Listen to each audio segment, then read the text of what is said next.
Hey guys, welcome to your very own English learning platform EngB. This is Manish and this is the last part of interrogative pronoun video. Interrogative pronoun हम लोग class में सीख रहे हैं। ये pronoun का ही एक type होता है और इसके पहले हम लोगों ने नाउन के प्रकार और पार्ट्स ऑफ स्पीच प्रोनाउन के कितने ये होते हैं प्रकार हैं उसको करते हुए हम लोगों ने यहाँ तक कवर किया है। और अभी इंट्रोगेटिव प्रोनाउन चल रहा है जिसका 2 पार्ट मैंने ऑलरेडी अपलोड कर दिए हैं और ये लास्ट पार्ट है। इसमें हम लोग इंट्रोगेटिव प्रोनाउन को समराइज़ करेंगे या फिर सम अप करके पूरा सेस कर देंगे इसमें। तो इंट्रोगेटिव प्रोनाउन के लिए ये लास्ट पार्ट है और इसमें हम लोग जो लास्ट कुछ इम्पॉर्टेंट पॉइंट्स बाकी रह गए थे इस टॉपिक से रिलेटेड तो उसको मैं कवर करूँगा इस वीडियो में। और आपको एक बात बताऊं कि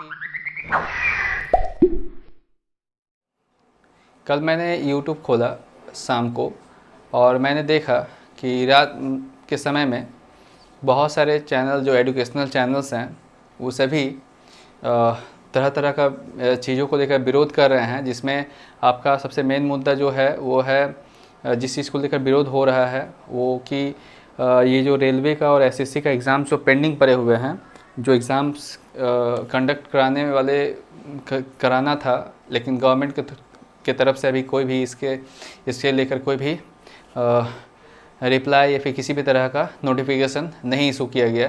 तो इस चीज़ को लेकर बच्चे काफ़ी ज़्यादा डीमोटिवेट हैं, बच्चे काफ़ी ज़्यादा गुस्से में हैं। काफ़ी सारा पैसा वो बच्चों ने जमा दिया है बल्क मात्रा में। मतलब हम लोगों के लिए एक नॉर्मल से मिडिल क्लास फैमिली से बिलोंग करने वाले के स्टूडेंट के लिए 500-1000 रुपये बहुत बड़े बात होते हैं। तो उतना रुपए जमा देकर सरकार के पास अच्छा खासा अमाउंट इकट्ठा हो गया, लेकिन सरकार अब एग्ज़ाम जो है उसके लिए कुछ कर ही नहीं रही है।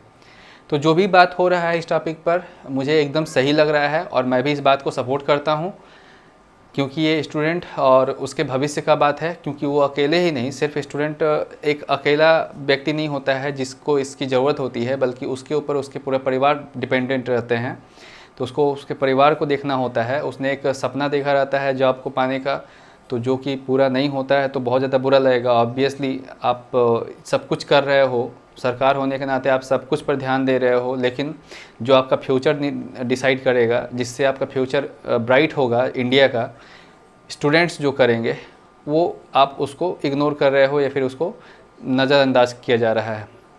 तो मैंने जब बहुत सारे हाई मतलब रेपुटेटेड इंस्टीट्यूट को या फिर बहुत सारे सीनियर्स क्लास सर को मैंने देखा जब कि वो इस तरह से बात कर रहे हैं, इस तरह से बोल रहे हैं, इनका विरोध कर रहे हैं, तो मुझे एकदम सही लगा और मैं भी उनके साथ खड़ा रहना चाहता हूं। मैं भी चाहता हूं कि उनको सपोर्ट करूं और आप जितने फॉलोअर्स हैं मेरे, मैं चाहता हूं कि ये EngB की जितने भी फॉलोअर्स हैं वो सभी इस चीज़ को सपोर्ट में रहें और इस वीडियो को भी आप शेयर करें। हालांकि मैं अभी न्यू हूं तो मैं इस चीज़ पर उतना ज़्यादा ये नहीं कह सकता, ज़्यादा डिटेल में नहीं कह सकता, लेकिन हाँ गलत तो गलत होता है जो कि गलत सरकार कर रही है स्टूडेंट्स के साथ।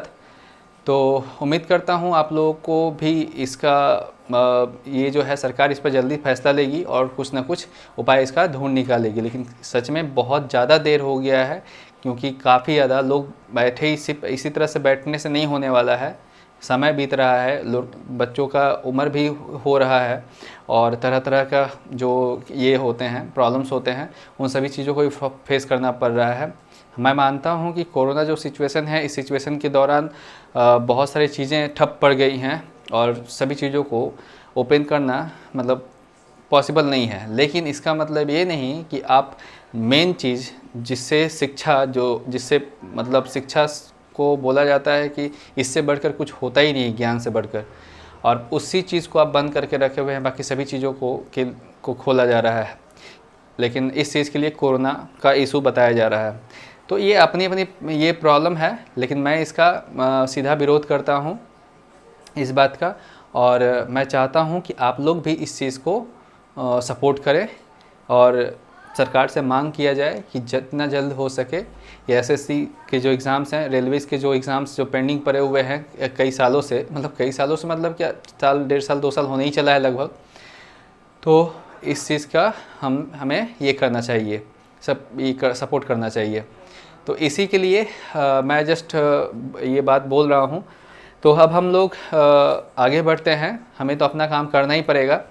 तो हम लोग आज के क्लास में देखेंगे इंट्रोगेटिव प्रोनाउन का लास्ट पार्ट है ये। इसमें जो भी बचा कुचा है सब मैं आपको सामने रखने वाला हूँ, आपके सामने रखने वाला हूँ।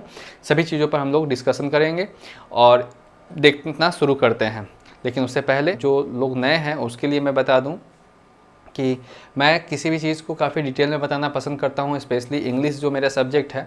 हालांकि मैं मैथ भी पढ़ाता हूं, साइंस भी पढ़ाता हूं, लेकिन ये सिर्फ कॉम्पिटिटिव लेवल के लिए, ठीक है। तो और क्या है, जीएस जो है ये सब चीज़ों को, लेकिन मेरा मेन फोकस जो है इंग्लिश और मैथ को लेकर ही है। तो ये जो इंग्लिश का ये मैं क्लास चला रहा हूँ, मैं इसमें बहुत सारी चीज़ों को टच कर रहा हूँ जिसको आपने इससे पहले कभी नहीं सीखा होगा। और मुझे आई होप, मुझे मतलब ऐसा लगता है कि आप लोगों को ये वीडियो पसंद आता होगा, मेरी जितने भी वीडियो हैं, क्योंकि आपको इससे कुछ नया सीखने को ज़रूर मिलता होगा। अगर आपको ये मेरे वीडियोस पसंद आते हैं, इंग्लिश के वीडियो पसंद आते हैं, ये आप ही का चैनल है, आप प्लीज़ इस चैनल को सब्सक्राइब करें और ज़्यादा से ज़्यादा लोगों तक शेयर करें, जिससे कि मैं प्रेरित होकर, मोटिवेट होकर मैं और भी ज़्यादा अच्छे तरह से वीडियो बना सकूं। मुझे आप लोगों के लिए काम करना बहुत पसंद है। एक्चुअली मुझे पढ़ाना ही बहुत पसंद है, मुझे पढ़ाना बेहद पसंद है। मैं अच्छा लगता है। मैं अगर सच बताऊं तो मैं 15 ईयर से, पिछले 15 सालों से, 2005 से मैं टीचिंग लाइन में हूं और पढ़ा रहा हूं। लेकिन कॉम्पिटिटिव जो है मैं लगभग 8 सालों से कर रहा हूं।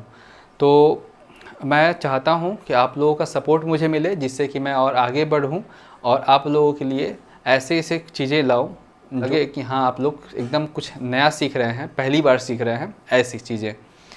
तो उम्मीद करता हूँ आप लोग मेरा सपोर्ट करेंगे और मेरे चैनल को सब्सक्राइब करेंगे। चलिए आगे बढ़ते हैं और आज का क्लास देखते हैं। तो आज की क्लास में हम लोग देखेंगे इंट्रोगेटिव प्रोनाउन जो है। इसमें इंट्रोगेटिव प्रोनाउन हम लोग जब जानते हैं कि इसका यूज़ जो है जनरली क्वेश्चन करने के लिए, प्रश्न पूछने के लिए हम लोग करते हैं। लेकिन कुछ जो इंट्रोगेटिव प्रोनाउन है उसको इनडायरेक्ट क्वेश्चन करने के लिए भी, डायरेक्ट क्वेश्चन तो पूछा ही जा सकता है, what is your name, which did you buy, या to whom are you speaking. तो ये सभी जितने भी हैं, ये सभी जो हैं डायरेक्ट प्रश्न पूछे जा रहे हैं इसमें। लेकिन इंट्रोगेटिव प्रोनाउन वो भी होते हैं जिससे इनडायरेक्टली भी क्वेश्चन पूछा जा सकता है। मतलब इंट्रोगेटिव प्रोनाउन जो होते हैं उससे इनडायरेक्ट क्वेश्चन भी किए जा सकते हैं। तो इसी चीज़ को हम लोग इसमें देखेंगे। ये बहुत इंपॉर्टेंट है। डायरेक्ट क्वेश्चन तो हम जानते ही हैं, डायरेक्ट क्वेश्चन आपको सभी जगह मिल जाएगा, लेकिन इंट्रोगेटिव प्रोनाउन का यूज़ करके आप इनडायरेक्ट क्वेश्चंस भी पूछ सकते हैं। ये इसके कुछ एग्जांपल्स मैंने यहाँ पर लिखे हैं और मैं आपको समझाता हूँ कैसे। चलिए देखते हैं, शुरू करते हैं। Do you know what this is. यहाँ पर देखिए, ये जो व्हाट है ये आपका इंट्रोगेटिव प्रोनाउन है, ठीक है। Do you know what this is. हम जानते हैं इंट्रोगेटिव प्रोनाउंस जो है 5 कौन कौन से होते हैं। तो मैं यहाँ लिखना चाहूँगा, हु से मैंने बताया था, फिर लिखेंगे यहाँ पर हु और फिर लिखेंगे हु। तो ये हो गया एम, होम, ये हो गया हुज, और यहाँ पर 2 बचा व्हाट और विच। तो ये जितने भी हैं ये सभी आपके क्या हैं, ये आपके इंट्रोगेटिव प्रोनाउंस हैं, ठीक है। इसे ही हम इंट्रोगेटिव प्रोनाउंस कहते हैं, इंट्रोगेटिव प्रोनाउंस, ठीक है। तो ये मैंने पार्ट 1 में और पार्ट 2 में भी कवर कर दिया है, आप लोग वहाँ जाकर देख सकते हैं। अच्छा, मैं सभी वीडियोस का लिंक जो है डिस्क्रिप्शन में दे दूँगा, तो आप वहाँ पर जाकर एकदम देख सकते हैं, कोई दिक्कत नहीं है। तो do you know what this is. Do you know what this is, क्या तुम जानते हो कि ये क्या है। तो व्हाट दिस इज़, व्हाट जो है यहाँ पर ये इंट्रोगेटिव प्रोनाउन है, ठीक है। किस चीज़ के बारे में बात हो रहा है, कोई चीज़ है जिसे मैं नहीं जानता हूँ या फिर वो नहीं जानता है, तो उसे पूछा जा रहा है कि आप जानते हो कि वो क्या है, ठीक है। तो यहाँ पर जो ये है यही हमारा इंट्रोगेटिव प्रोनाउन है, व्हाट, ठीक है। ये हमारा इंट्रोगेटिव प्रोनाउन है, व्हाट दिस इज़, ठीक है। बहुत लोग जो हैं do you know what is this ऐसे भी लिखते हैं, लेकिन मैं कहना चाहूँगा कि व्हाट इज़ दिस जो है वो मतलब ग्रामेटिकली मतलब मैं बोलूँगा सही नहीं माना जाएगा। क्यों?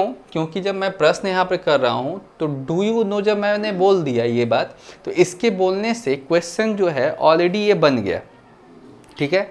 अब मैं व्हाट इज दिस बोलता हूँ तो ये भी एक क्वेश्चन की तरह ही होता है, डब्ल्यू वर्ड के बाद हेल्पिंग वर्ब, उसके बाद सब्जेक्ट जो भी हम लिखते हैं। तो इससे क्या होगा कि दो दो क्वेश्चन, जैसे कि माइनस माइनस टकरा कर प्लस हो जाता है, उसी तरह से ये वाली बात है। तो इसलिए हम इसको दिस यहाँ पर लिखेंगे तो ये ज़्यादा सही रहेगा इसके तुलना में कि यहाँ पर हम इज लिखें। तो ये जो है इसके वजह से, डू यू नो के वजह से ऑलरेडी ये क्वेश्चन में फॉर्म हो गया, मतलब क्वेश्चन बन चुका है ये। तो इसके लिए हम व्हाट के बाद सब्जेक्ट लगा दिए, उसके बाद इज लिखेंगे। लेकिन बोलचाल की भाषा में आप दिस व्हाट इज़ दिस भी बोल सकते हो, अलग अलग तरह से लोग बोलते हैं, ठीक है। तो do you know what this is, तो इस तरह से हम बोल सकते हैं। तो ये क्वेश्चन बन गया। अब यहाँ पे देखिए आई वॉन्ट टू नो, ये असर्टिव में अफर्मेटिव में है, ठीक है ना, मतलब हम इसको नेगेटिव नहीं किया, मतलब इंट्रोगेटिव में नहीं कन्वर्ट किए हैं। आई वॉन्ट टू नो, मैं जानना चाहता हूँ, व्हाट इज़ गोइंग ऑन, इसीलिए यहाँ पर व्हाट के बाद हमारा इज आ गया, और व्हाट इज़ गोइंग ऑन, क्या हो रहा है। मैं जानना चाहता हूँ कि क्या हो रहा है, तो what is going on, there is something going on, क्या हो रहा है, वही कोई चीज़ है, कोई एक्टिविटी है, कोई चीज़ है जिसको जो किया जा रहा है, तो उसी के बारे में बात हो रहा है। तो जो भी चीज़ बोला जाएगा वो नाउन इक्विवेलेंट होगा, इसीलिए यहाँ पर व्हाट यूज़ किया गया है, यानी कि ये इंट्रोगेटिव प्रोनाउंस है। प्रोनाउंस मतलब ही होता है जो संज्ञा को रिप्लेस करे। तो ये जो है कुछ एक्टिविटी का बात हो रहा है, फिर कोई चीज़ का बात बोला जा रहा है जिसको हम नाउन के रूप में ले रहे हैं, उसके लिए ये वर्ड प्रोनाउन यूज़ हुआ है जो कि है व्हाट, ठीक है। आई होप आपको समझ में आया होगा। I want to know what is going on, क्या हो रहा है। ये इंट्रोगेटिव प्रोनाउन भी हो गया, और इंट्रोगेटिव तो है ही, साथ ही साथ प्रोनाउन भी हो गया, इंट्रोगेटिव का हमारा साइन, ठीक है। तो आगे देखते हैं अब, could you tell me whose these are, क्या आप, अच्छा हाँ एक और बात कि ये जो इंट्रोगेटिव प्रोनाउंस होते हैं, ये इंट्रोगेटिव प्रोनाउंस जो होते हैं, मैं यहाँ लिखना चाहूँगा, इंट्रोगेटिव प्रोनाउन जो हैं ये जब इनडायरेक्ट क्वेश्चन जब बनते हैं, तो ये इनडायरेक्ट क्वेश्चंस में इसका काम होता है आपको सेंटेंस को या तो पोलाइट करना, ठीक है, ये जो है सेंटेंस को पोलाइट बनाता है, या फिर सेंटेंस को एम्फेसाइज करता है। एम्फेसाइज मतलब सेंटेंस को थोड़ा सा जोरदार बना देता है, मतलब थोड़ा असरदार बना देता है, ठीक है। तो सेंटेंस में पोलाइटनेस को लाएगा या फिर सेंटेंस को थोड़ा इफेक्टिव बना देता है। ये इनडायरेक्ट जो क्वेश्चन्स होते हैं, इनडायरेक्ट इंट्रोगेटिव जो प्रोनाउंस होते हैं, अगर इनडायरेक्ट क्वेश्चंस के रूप में अगर वो आते हैं तो, ठीक है।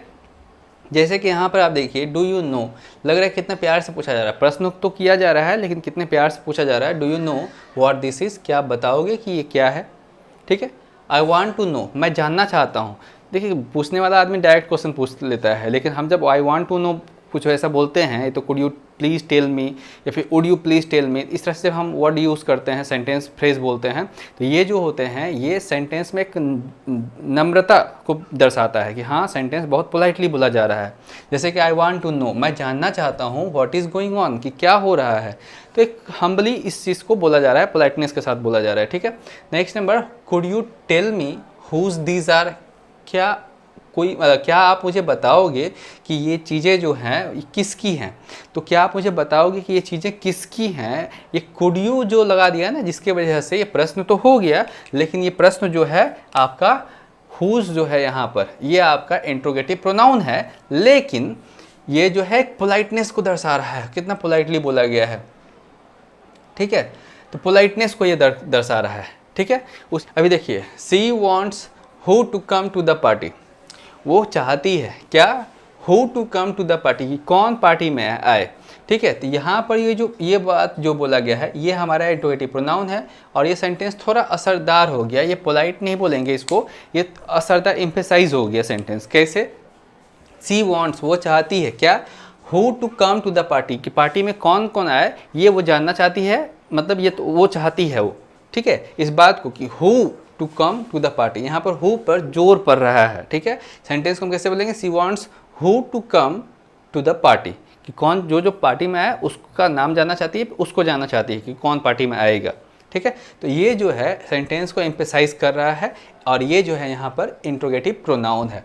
तो हम लोग इन सभी सेंटेंसेस को देखें, सभी इंट्रोगेटिव है, लेकिन सभी जो वर्ड हैं ये जो है इंट्रोगेटिव होने के साथ साथ ये इनडायरेक्ट क्वेश्चन में यूज़ हुए हैं, डायरेक्टली नहीं यूज़ किए गए हैं, ठीक है, इनडायरेक्ट क्वेश्चन में यूज़ किए गए हैं। तो इस बात को आपको ध्यान में रखना होगा कि इससे इनडायरेक्ट क्वेश्चंस भी बनाए जा सकते हैं, लेकिन पोलाइटनेस के साथ और एम्फेसाइज करने के लिए, सेंटेंस को पोलाइट करने के लिए या फिर एम्फेसाइज करने के लिए, ठीक है।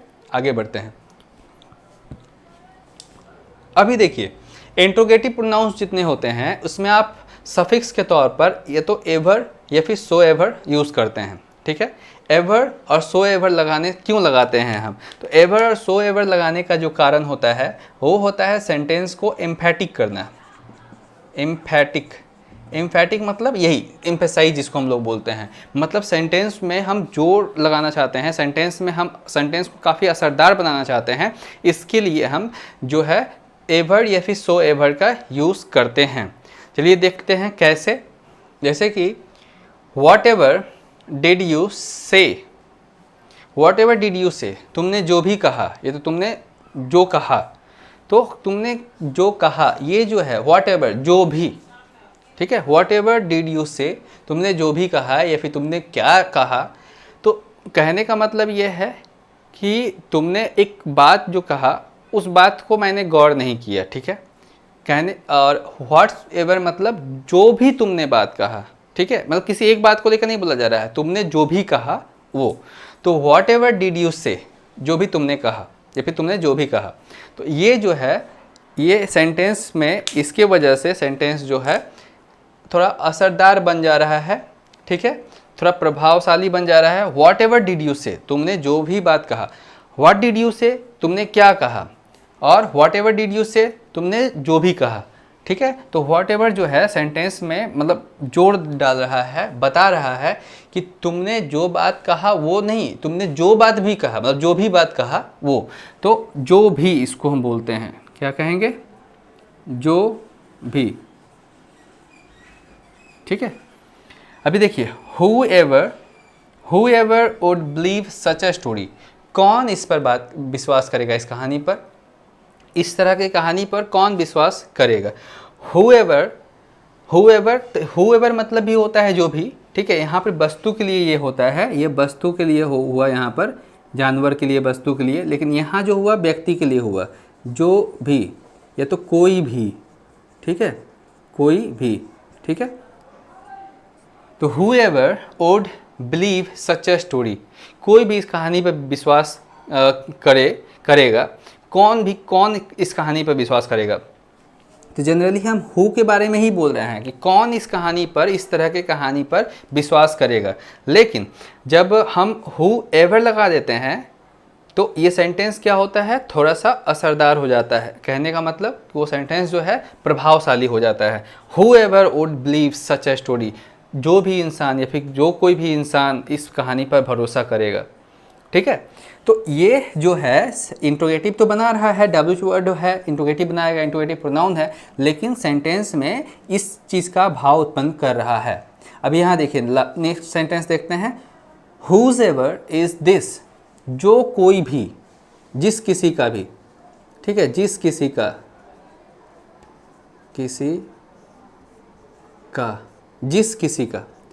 जिस किसी, whosoever is this, जिस किसी का भी हो। तो whosoever is this मतलब ये पर्टिकुलर किसका है, मुझे उससे जानने से कोई इंटरेस्ट नहीं, मुझे उससे जानने में कोई इंटरेस्ट नहीं है, ये जिस किसी का भी हो दे दो उसे। whosoever is this, just give them, ठीक है, ठीक है। तो ये जो है ये हमारा जो सेंटेंस है, ये जो वर्ड है, इससे ये वर्ड अर्थ निकलता है जिस किसी का, मतलब यहाँ पर चूंकि ये पॉजिटिवनेस को दर्शाता है जिस किसी का, तो किसी चीज़ की, किसी व्यक्ति का ही के बारे में बोला गया है जिस किसी का, तो इसके लिए ये सेंटेंस जो है एम्फेसाइज हो जा रहा है अगर हम एवर लगा रहे हैं तो whosoever मतलब जिस किसी का, ठीक है, पॉजिटिवनेस को दर्शाने के लिए। लास्ट सेंटेंस जो है whomsoever मतलब जिस किसी को भी, याद रखेंगे इस चीज़ को, जिस किसी को भी, जिस किसी को भी, मतलब whomsoever did you find, जिस किसी को भी तुमने पाया, जिस किसी को भी तुमने पाया, तो whomsoever did you find, किसको पाया, मुझे उससे मतलब नहीं, जिस किसी को भी तुमने पाया हो मुझे उससे क्या। तो ये जो है सेंटेंस में एक कहीं ना कहीं आप सेंटेंस को देख रहे हैं कि सेंटेंस जो है एम्फेटिक हो जा रहा है। एम्फेटिक कैसे हो रहा है, तो जब हम बोल रहे हैं इस चीज़ को, जिस किसी को भी, तो हम पर्टिकुलर किसी के बारे में जैसे बोल रहे हैं वो नहीं हो रहा है। क्या हो रहा है, हम बोल रहे हैं जिस किसी को भी, मतलब वो कोई भी हो सकता है या फिर कुछ भी हो सकता है अगर वस्तु है तो यहाँ पर whomsoever did you find, जिस किसी को भी तुमने पाया हो, मुझे उससे कोई फ़र्क नहीं पड़ता है। ठीक है, तो ये जो है, ये सभी चीज़ों को हम लोगों ने देखा। वॉट एवर, जो भी, या फिर कोई भी, कुछ भी, आप ऐसे बोल सकते हो, इसका मतलब कुछ भी होता है। ठीक है, कुछ भी। वॉट एवर डिड यू से, तुमने कुछ भी कहा हो, मुझे उससे मतलब नहीं हो है। तो वॉट एवर मतलब कोई भी, कुछ भी, आप ऐसे बोल सकते हो, लेकिन ये वस्तु के सेंस में आता है। ठीक है, whoever would believe such a story, कौन, जिस किसी का भी, मतलब जिस किसी का, या फिर कोई भी, या फिर कौन इसका इस तरह की कहानियों पर भरोसा करेगा। तो whoever जब बोलते हैं तो जिस किसी का, या फिर जिस किसी, जो कोई, ठीक है ना, तो उस सेंस में भी हम इसको यूज़ करते हैं। अच्छा देखिए यहाँ पर whoever would believe such a story, जो कोई भी इस कहानी पर विश्वास करे, इस तरह की कहानी पर विश्वास करे, फिर जो कोई भी इस तरह की कहानी पर विश्वास करे। तो ये जो है किसके बारे में बोला जा रहा है पता नहीं। ये बोला जा रहा है क्या, कोई भी, मतलब कोई भी हो सकता है, ही मे बी एनीवन, तो ही और सी कुछ भी हो सकता है, तो किसी एक के बारे में नहीं बोला जा रहा है, इसलिए सेंटेंस जो है एम्फेटिक हो जा रहा है यहाँ पर। ठीक है, नेक्स्ट नंबर सेंटेंस देखिए, whosoever is this, जिस किसी का भी ये हो, जिस किसी का भी हो, मतलब मुझे पर्टिकुलर किस व्यक्ति से मुझे पता नहीं, लेकिन जिस किसी का भी हो चलेगा। whomsoever did you find, जिस किसी को भी तुमने पाया, मुझे उससे कोई लेना देना नहीं। तो यहाँ पर जो है इस तरह से सेंटेंस जब बोलते हैं तो ये सभी अर्थ निकलते हैं, और ये जो है एवर या फिर सो एवर जो हम सफिक्स ऐड करते हैं इंट्रोगेटिव प्रोनाउंस में, उसके ऐड करने से सेंटेंस जो है एम्फेटिक हो जाता है, जिसको हम असरदार वाक्य या फिर जोरदार वाक्य कहते हैं। इससे सेंटेंस में एक प्रभाव आ जाता है, प्रभावशाली सेंटेंस बन जाता है, जिसको हमने अभी एग्जाम्पल्स के रूप में देखा। तो आई होप आपको ये चीज़ समझ में आया होगा, और ये चीज़ तो मैंने बता ही दिया इनडायरेक्ट क्वेश्चंस के रूप में किस तरह से हम लोग यूज़ करते हैं इसको। अब हम देखेंगे कुछ कंपैरिजन को हम देखेंगे, ठीक है, जो इम्पॉर्टेंट है और ये अक्सर प्रॉब्लम क्रिएट करते हैं। तो चलिए उसको देख लेते हैं। तो चलिए अब इस चीज़ को देख लेते हैं। इसमें क्या है, मैंने एक डिफरेंस दिखाया है। इस चीज़ को लेकर काफ़ी ज़्यादा प्रॉब्लम होता है स्टूडेंट को, और किसको कहाँ पर यूज़ करना है इस चीज़ को लेकर भी प्रॉब्लम होता है। तो मैं इस कॉन्सेप्ट को, इस चीज़ को क्लियर करने के लिए ये चीज़ बता रहा हूँ, जिसमें हु और होम में क्या डिफरेंस है इस चीज़ को मैं बताऊँगा, और व्हाट और व्हिच में क्या डिफरेंस है इस चीज़ को मैं बताऊँगा। ठीक है, तो पहले हु और होम देख लेते हैं। जैसे कि यहाँ पर देखिए, हु जो है हम सब्जेक्ट के तौर पर इसका यूज़ करते हैं। हु का यूज़ हम किसके तौर पर करते हैं, सब्जेक्ट के तौर पर, और होम जो होता है उसका यूज़ हम करते हैं ऑब्जेक्ट के तौर पर। मतलब इसको हम एज ए सब्जेक्ट यूज़ करते हैं और इसको हम एज ए ऑब्जेक्ट यूज़ करते हैं होम को। ठीक है, यहाँ पर एक सेंटेंस लिखा हुआ है कोटेशन में, अमन स्पोक टू रानी, अमन ने रानी से कहा, अमन ने रानी से कहा, अमन स्पोक टू रानी। तो ये एक कोटेशन है। अब इस चीज़ को मतलब है, मैंने इसे क्वेश्चन बनाया है। जैसे कि यहाँ पर लिखा हुआ है spoke to Rani, dash spoke to Rani, किसने रानी से कहा। तो किसने रानी से कहा, अमन ने रानी से कहा, अमन ने रानी से कहा। तो बोलने वाला कौन है, ये अमन जो है ये बोलने वाला है।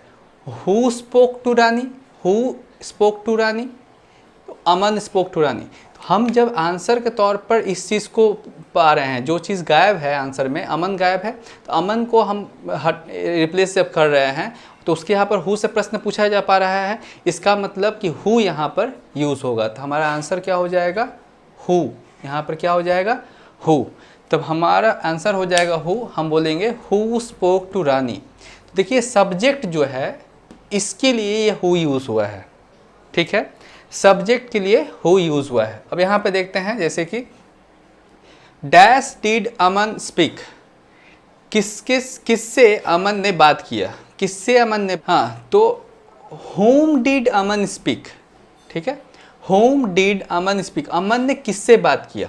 तो अमन ने किससे बात किया, अमन ने रानी से बात किया। हमारा आंसर ये है, जो आंसर है ये क्या है, ऑब्जेक्ट, लेकिन किससे प्रश्न पूछने पर, तो होम से। तो आप यहाँ पर क्या लिखेंगे, टू होम, किससे रानी ने बात किया, to whom did Rani speak, किससे रानी ने बात किया, to whom did Rani speak, Aman ने किससे बात किया। तो आंसर होगा हमारा रानी, यानी कि ऑब्जेक्ट। तो ये हमारा होम जो है ऑब्जेक्ट के लिए यूज़ होता है। क्लियर है। अब आगे देखते हैं, जैसे कि यहाँ पर देखिए, dash told you to go, who told you to go, whom told you to go बोलेंगे तो ये गलत सा लग रहा है, whom told you to go नहीं।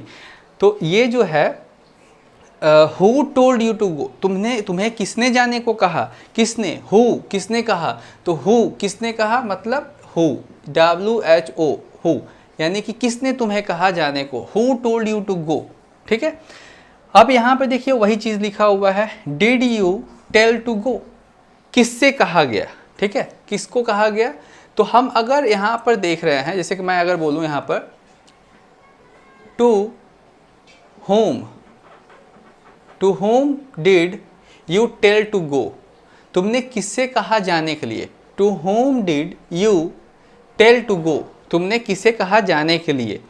अगर आप टू होम बोलते हैं तो ये सेंटेंस सही है, लेकिन अगर आप सिर्फ होम बोलते हैं, अगर आप यहाँ पर सिर्फ होम बोलते हैं, अगर टू नहीं बोलते हैं, तो टू आपको लास्ट में यहाँ यूज़ करना पड़ेगा। यहाँ पर हम क्या यूज़ कर लेंगे, टू यूज़ कर लेंगे।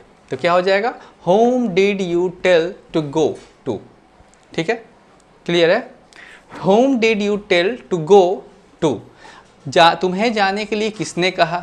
ठीक है, टू होम, ऐसा तुमने जाने के लिए किसको कहा, किसको कहा, तो किसको कहा, तो जिसको बोला वो ऑब्जेक्ट है। ठीक है, तो याद रखेंगे होम जो है ऑब्जेक्ट के लिए यहाँ यूज़ हुआ है, और यहाँ पर हु जो है वो सब्जेक्ट के लिए यूज़ हुआ है। Whom did you tell to go to, अगर ऐसे बोलते हैं तो। लेकिन अभी बोलचाल के भाषा में अभी हम यहाँ पर हु भी यूज़ कर सकते हैं, who did you tell to go to, लेकिन वो कॉम्पिटिटिव के नज़रिए से और ग्रामेटिकल नज़रिए से वो सेंटेंस गलत होगा। एक्यूरेट सेंटेंस क्या होगा, टू होम। टू होम जो है वो ज़्यादा फॉर्मल सेंटेंस में यूज़ किया जाता है, हालांकि आप होम यूज़ कर सकते हो, ये फॉर्मल होगा, whom did you tell to go to. ठीक है, तो ये जो सेंटेंस है हमारा सही हो गया।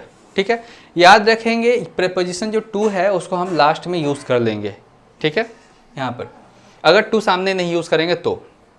नेक्स्ट देखिए, होम एट द कुकीज़, सुनने में साउंड जो है सही नहीं लग रहा है और सेंटेंस गलत भी है, क्योंकि यहाँ पर सब्जेक्ट जो है वो ही गायब है। होम एट द कुकीज़, किसको, होम मतलब तो जो होता है किसको होता है, तो होम एट द कुकीज़, किसको कुकीज़ खाया, नहीं नहीं नहीं, ये गलत है। तो क्या होगा यहाँ पर, ये हमारा ये नहीं होगा, होम नहीं होगा। तो होम की जगह पर हम क्या यूज़ करेंगे, होम की जगह पर हम यूज़ करेंगे who at the cookies, cookies को किसने खाया, कुकीज़ को, बिस्किट को किसने खाया, तो कुकीज़ को किसने खाया, हु एट द कुकीज़। ठीक है, हु किसने खाया। सब्जेक्ट यहाँ पर मिसिंग था, तो सब्जेक्ट के लिए हम जानते हैं हु यूज़ करते हैं। अब ऑब्जेक्ट वाला देखिए, जैसे यहाँ पर who should I vote for, हमें किसे वोट देना है, किसे, किसको, तो किसको वोट देने वाली बात हो रहा है, यानी कि ऑब्जेक्ट जो है यहाँ पे, सब्जेक्ट तो आई आ ही गया है, यही हमारा सब्जेक्ट है, मैं किसको वोट देना चाहता हूँ, किसे वोट देना चाहता हूँ। तो हु जो है ये गलत होगा यूज़ करना, तो हम इसके यहाँ पर क्या यूज़ करेंगे, होम यूज़ करेंगे, होम यूज़ करेंगे। और हमारा लास्ट में प्रीपोजिशन तो आ ही गया है, तो हम बोलेंगे क्या, home should I vote for, home should I vote for, हमें किसे, मतलब मुझे किसे वोट देना है, सब्जेक्ट यहाँ पर ये हो गया। ठीक है, home should I vote for. तो ये चीज़ आपको क्लियर हो गया कि हु जो होता है वो एज ए सब्जेक्ट और होम जो होता है एज ए ऑब्जेक्ट यूज़ करते हैं, एज एन ऑब्जेक्ट यूज़ करते हैं। हु स्पोक टू रानी, किसने रानी से कहा, इस क्वेश्चन से हम समझ पा रहे हैं। और यहाँ पर अमन जो है वो सब्जेक्ट गायब है, तो उसके लिए हम लोग पूछेंगे कौन, तो हु आंसर आएगा, तो हु हम लिखेंगे यहाँ पर किसने। याद रखेंगे कि आप हु से और हुम से दोनों से ही प्रश्न पूछिए। अगर आपको पता ना हो तो यहाँ पर हु रख कर आप प्रश्न पूछिए एक बार होम रख कर प्रश्न पूछिए, आपको जो आंसर मिलेगा उसके अकॉर्डिंग आपको लिखना है। जैसे कि मैं अगर बोलूँ होम स्पोक टू रानी, तो सेंटेंस ही ये गलत हो गया, लेकिन फिर भी अगर होम स्पोक टू रानी किसको, तो अमन ने किसको बात किया था, अमन रानी तो है ही यहाँ पर ऑब्जेक्ट, तो हम रानी नहीं बोल सकते हैं, रानी यहाँ पर भी है, तो इसका मतलब किसने बात किया रानी से किसने कहा, तो अमन सब्जेक्ट है, हु स्पोक टू रानी, तो ये जो है इस सब्जेक्ट के लिए आया है, इसलिए यहाँ पर ये हु होगा। उसी तरह से यहाँ पे जब हम लोगों ने देखा whom did Aman speak to, किससे कहा। अगर आप यहाँ पर, मैं यहाँ पर भी बोलूँ, अगर आप होम बोल रहे हैं और टू नहीं लगाना चाहते हैं तो टू को आप लास्ट में यहाँ पर यूज़ कर सकते हैं। टू अगर यहाँ नहीं यूज़ करना चाहें तो टू को आप लास्ट में यूज़ कर पाइएगा, तो ये जो हमारा सेंटेंस हो जाएगा करेक्ट हो जाएगा, whom did Aman speak to. ठीक है, लेकिन अभी जो है, अभी आप अगर कहीं बोलते हैं तो आप हु से ही बोल सकते हैं, who did Aman speak to, ये सेंटेंस भी सही है। लेकिन याद रखिए ये एग्ज़ाम के लिए नहीं है, आप बोलचाल के लिए आप बोल सकते हैं इसे, लेकिन एग्ज़ाम में इस तरह से गलती ना करें, आपको होम ही लगाना चाहिए। अगर लास्ट में टू लगा रहे हैं तो लास्ट में प्रीपोजिशन लिख रहे हैं, तो अगर आप ऐसा नहीं कर रहे हैं तो टू को सामने रखिए, to whom did Aman speak. ठीक है, तो इस तरह से हमारा सेंटेंस सही हो जाएगा। और बाकी सारे सेंटेंसेस में भी उसी तरह से हम लोग करके देखेंगे, क्वेश्चन पूछेंगे हु से और होम से, जिसके लिए आंसर आएगा वो चीज़ के लिए वो प्रोनाउन यूज़ करेंगे, मतलब हु होगा कि होम होगा, इससे हम डिसाइड कर पाएंगे। आई होप आपको ये चीज़ समझ में आ गया होगा। आगे देखते हैं व्हाट और व्हिच में क्या डिफरेंस है। तो व्हाट और व्हिच को लेकर भी काफ़ी प्रॉब्लम होता है। जैसे कि यहाँ पर देखिए मैंने यहाँ लिखा है कि व्हाट जो है ये ओपन होता है। ओपन मतलब ये जब आपको अनलिमिटेड में से गिना जाए, अनलिमिटेड लिमिटेड नहीं होता है, ठीक है, तब मतलब खुला हुआ हो आपके लिए। ठीक है, जैसे कि अननोन, इसका व्हाट का यूज़ हम तब भी करते हैं जब कोई चीज़ हमें पता ना हो, या फिर जनरल सेंस में भी हम करते हैं। ओपन, अननोन और जनरल सेंस के लिए हम व्हाट का यूज़ करते हैं, जबकि व्हिच का यूज़ जो होता है वो क्लोज सेंस में या फिर नॉन सेंस में या फिर लिमिटेड सेंस में करते हैं। इसका मतलब क्या होता है, तो इसका मतलब हम जब देखेंगे नीचे सेंटेंस देखेंगे तो उसमें समझ पाएंगे। देखिए यहाँ पर जैसे कि dash do you want two by, dash do you want two by, dash do you want two by मतलब क्या आप खरीदना चाहते हो, आप क्या खरीदना हो, dash do you want two by, आप क्या खरीदना चाहते हो। तो what do you want two by, what do you want two by, आप क्या खरीदना चाहते हो, व्हाट। तो आप जो खरीदना चाहते हो इतना सारा चीज़ है, ओपन चीज़ है, मतलब बहुत सारी चीज़ें हैं, अनलिमिटेड चीज़ें हैं, हमको पता नहीं किसके बारे में बोला जा रहा है, हम जनरल सेंस में यूज़ कर रहे हैं, इसलिए हम यहाँ पर व्हाट यूज़ करेंगे। लेकिन यहाँ पर देखें जैसे कि dash do you want two by, red one और पिंक वन, आपको लाल वाला पसंद है या फिर पिंक वाला, आप क्या खरीदना चाहते हैं, लाल वाला या फिर पिंक वाला, आप जो खरीदना चाहते हैं आप बोलें। तो आपको यहाँ ऑप्शन दे दिया गया है, ये लिमिटेड जोन बता दिया गया है कि आपको इन दोनों में से कौन सा पसंद है, तो इन दोनों में से, तो जब लिमिटेड हो गया तो हम यहाँ पर क्या यूज़ करेंगे, तब हम यहाँ पर यूज़ करेंगे which do you want two by, red one और पिंक वन। तो यहाँ पर आप लिमिटेड देख रहे हैं, लिमिटेड है कोई चीज़, या फिर आपको पता है कि इसी ऑप्शन में से मुझे चुनना है, या फिर वो जो ऑप्शन है क्लोज्ड है, मतलब इसी लिमिटेड ऑप्शन में से आपको चुनना है। तो रेड वन या फिर पिंक वन हम ऐसे बोल सकते हैं। तो ये हमें जो है यूज़ करना है विच यहाँ पर। लेकिन एक बात को याद रखें, ज़रूरी नहीं कि हर बार आपको ऑप्शन दिया हुआ रहे, ठीक है, हर बार ऑप्शन दिया रहे ये ज़रूरी नहीं है, इसलिए ये ऑप्शन पर डिपेंड आप मत रहिएगा, सिचुएशन के अकॉर्डिंग। अगर आप जहाँ पर हैं, सपोज़ कीजिए कि आप मॉल में गए हैं, मॉल में जहाँ पर जाकर आपको कुछ ऑप्शन दिखाए जा रहे हैं, तो जो ऑप्शन दिखाए जा रहे हैं उसमें से अगर आपको चुनना है, इतना ही में से आपसे चुनना है, तो उस सेंस में आप विच यूज़ कीजिए। लेकिन अगर आपको बोला जाता है इतना सारा नहीं, आप पूरे मॉल में से कुछ भी आप चुन सकते हैं, तो यहाँ पर विच नहीं बल्कि व्हाट यूज़ होगा। तो ज़रूरी नहीं कि ये ऑप्शन आपका दिया हुआ है, जो लिमिटेड एरिया हो वो दे दिया रहे, ऐसा ज़रूरी नहीं है। ठीक है, आगे देखते हैं। जैसे कि यहाँ पर लिखा हुआ है dash is your address, which is address, ये भी सेंटेंस सही होता है, व्हाट इज़ योर एड्रेस, ये भी सेंटेंस सही होता है। तो हम यहाँ पे क्या यूज़ करेंगे, अब मतलब वो व्यक्ति जो पूछ रहा है उसको एड्रेस पता ही नहीं, ठीक है, पता ही नहीं मतलब कितने सारे एड्रेस है, उसमें से आपका कौन है, तो आपको तुम्हारा एड्रेस क्या है अगर मुझे जानना है, तो मैं यहाँ पे क्या बोलूँगा, व्हाट इज़ योर एड्रेस, क्योंकि मुझे पता नहीं है कितने सारे एड्रेसेस में से मुझे बोला गया है ये चुनने के लिए कि कौन सा तुम्हारा एड्रेस है। ये फिर जो व्यक्ति पूछ रहा है उसको पता नहीं, ठीक है। तो इस सेंस में वो ओपनली बोलेगा, मतलब उसके पास अनलिमिटेड है ऑप्शंस, तो उसमें से वो बोलेगा व्हाट इज़ योर एड्रेस, ठीक है। तो ये आंसर हमारा सही होगा। लेकिन अगर हम बोलते हैं dash is your address in these, ठीक है, इन सभी चीज़ों में, इन सभी एड्रेसेस में से तुम्हारा एड्रेस कौन सा है, तो तुम्हारा एड्रेस कौन सा है, तो ये जो है इन दीज बोलकर ये ऑप्शन बता दिया है इतने सारे में से, तो हम यहाँ पर क्या यूज़ करेंगे, विच यूज़ करेंगे। विच मतलब इतने सारे में से, मतलब इन सभी में से आपका एड्रेस कौन सा है। तो ये लिमिटेड जोन हो गया, इसीलिए हम इसके लिए विच यूज़ करेंगे, वॉट यूज़ नहीं करेंगे। आई होप आपको क्लियर हो रहा होगा। लास्ट देखते हैं, जैसे कि यहाँ पर देखें लिखा हुआ है which colour do you prefer. Sentence सुनने में सही लग रहा है, which colour do you prefer, sentence सुनने में सही लग रहा है, आपको कौन सा कलर पसंद है या फिर कौन सा कलर आप प्रेफर करते हैं। तो विच कलर ये सही लग रहा है, लेकिन कलर तो अनलिमिटेड होते हैं, बहुत सारे कलर्स होते हैं, तो आपको उसमें से कौन सा चाहिए।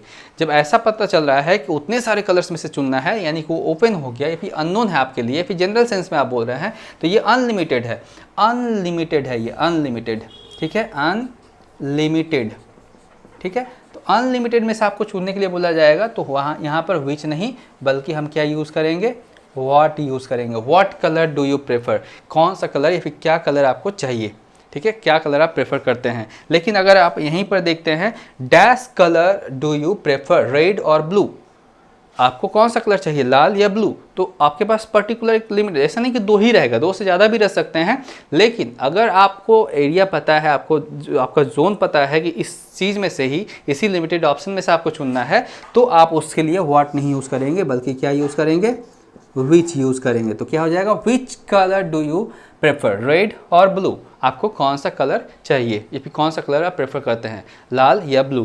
तो इस तरह से हम व्हाट और विच में क्या डिफरेंसेस है, इस चीज़ को भी हम समझ पाए कि कब हमें व्हाट यूज़ करना है, कब हमें विच यूज़ करना है, और कब हु यूज़ करना है, कब हमें होम यूज़ करना है। आई होप आपको ये चीज़ क्लियर हो गया होगा। अगर इसके बावजूद भी आपको कोई डाउट रह जाता है तो आप प्लीज़ बेझिझक मुझसे पूछ सकते हैं, कमेंट कर सकते हैं। और उम्मीद करता हूँ आपको आज का क्लास पसंद आया होगा। अगर आज का ये टॉपिक ख़त्म हुआ, नेक्स्ट डे हम नए टाइप्स के साथ, मतलब प्रोनाउन का ही जो कुछ टाइप्स बाकी रह गए हैं उसको हम लेकर आएंगे। और तब तक आप मेरे चैनल को, मतलब अगर अब तक सब्सक्राइब नहीं किया है आपने, तो प्लीज़ सब्सक्राइब कर लें, क्योंकि मैं इसी तरह का वीडियो हमेशा लाता रहूँगा। और आप मेरे इस वीडियोज़ को बहुत लोगों तक शेयर करें, मतलब ज़्यादा से ज़्यादा लोगों तक शेयर करें, जिससे कि मैं अपने इस नॉलेज को ज़्यादा से ज़्यादा लोगों तक पहुंचा सकूं। उम्मीद करता हूं कि आप लोग ऐसा ज़रूर करेंगे। अब वीडियो पसंद आया हो तो आप प्लीज़ लाइक करें। और so thanks for watching, stay sound and happy, thank you.